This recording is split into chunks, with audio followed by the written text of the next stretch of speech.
কখনো কখনো এরকম সাদা ব্যাকগ্রাউন্ড আলো ছবিকে আমাদের পিএনজি মোডে নেওয়ার প্রয়োজন পড়ে। আজকের ভিডিওতে দেখাবো কিভাবে আপনারা এরকম সাদা ব্যাকগ্রাউন্ড আলো ছবিকে পিএনজি মোডে নেবেন। কথা না বাড়িয়ে চলুন ভিডিওটি শুরু করা যাক।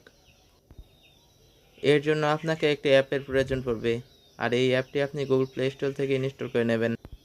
অ্যাপটির নাম পিক্সল্যাব। পিক্সল্যাব অ্যাপ ওপেন করার পর আপনি প্লাস অপশানে ক্লিক দেবেন। তারপর এখান থেকে ফ্রম গ্যালারি অপশানে ক্লিক দেবেন। তারপর গ্যালারি থেকে আপনার সেই সাদা ব্যাকগ্রাউন্ডওয়ালা ছবিকে সিলেক্ট করবেন।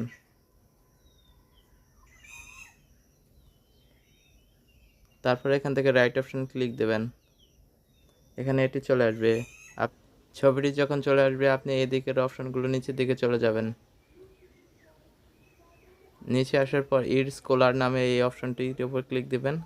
তারপর এটি ইনেবল করে দেবেন। তারপর এটি রাইট করে দেবেন। তারপর দেখবেন যে এখান থেকে আপনার সাদা ব্যাকগ্রাউন্ডটি চলে গেছে, কিন্তু পিছনে পিক্সল্যাবের এই ব্যাকগ্রাউন্ডটি রয়ে গেছে। পিক্সল্যাবের এই ব্যাকগ্রাউন্ডটি রিমুভ করার জন্য আপনি এখানে পিছনের একটি অপশনে ক্লিক দেবেন। তারপরে এই অপশনটির উপর ক্লিক দেবেন। দেখবেন যে পিক্সল্যাবের এই ব্যাকগ্রাউন্ডও এটিও পিএনজি হয়ে গেছে। তারপর এখান থেকে সেভ অপশনে ক্লিক দেবেন। তারপর সেভ অ্যাজ ইমেজ অপশনে ক্লিক দেবেন। তারপর সেভ টু গ্যালারি অপশনে ক্লিক দেবেন। সেভ টু গ্যালারি অপশনে ক্লিক দেওয়ার পর আপনার ছবিটি গ্যালারিতে আবারও সেভ হয়ে যাবে।